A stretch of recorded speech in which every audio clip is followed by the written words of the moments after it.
Welcome to Sri சமையல். இன்னைக்கு நாம பண்ண போறது ரைட் மேங்கோ பஞ்ச். பொதுவா மாம்பழனால எல்லாருக்கும் ரொம்ப பிடிக்கும். அதுவும் மாம்பழ ஜூஸ்னா ரொம்ப டேஸ்டா இருக்கும்.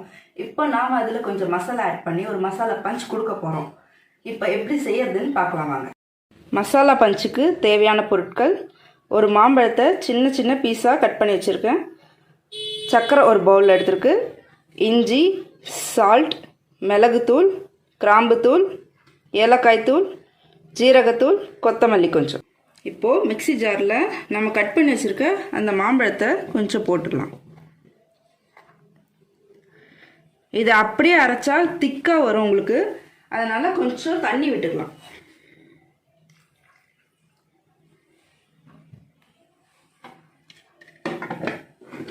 இப்போது மிக்சியில் நல்லா மைய அரைச்சிடலாம்.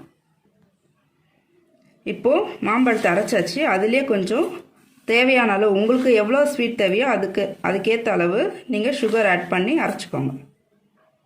நான் 3 ஸ்பூன்ஸ் போடுறேன். இப்போது மேங்கோ நல்லா அரைச்சாச்சு.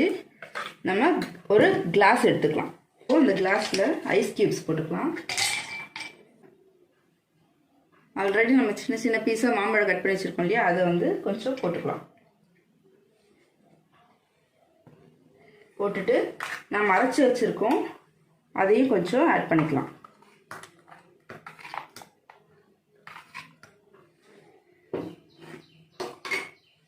மாம்பழத்தை திக்காக அரைக்கக்கூடாது, லிக்விடாக அரைக்கணும். அப்போ தான் உங்களுக்கு குடிக்கிறப்ப ஜூஸ் மாதிரி இருக்கும், இல்லைன்னா ரொம்ப திக்காக இருக்கும்.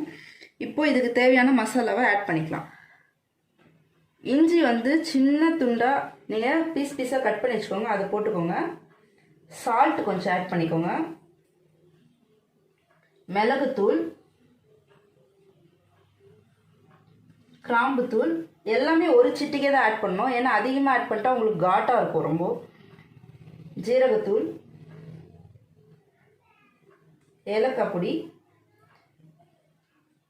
எனக்கு கொத்தமல்லி பிடிக்கும்ட்டு கொத்தமல்லி போடுறேன், உங்களுக்கு புதினா பிடிச்சா கூட புதினா யூஸ் பண்ணிக்கோங்க.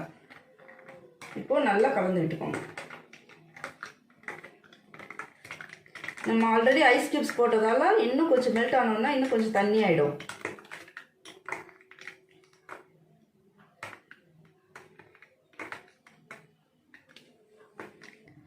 இப்போது கட் பண்ணி வச்சுருக்க மாம்பழத்துண்டை மேலே போட்டுக்கோங்க.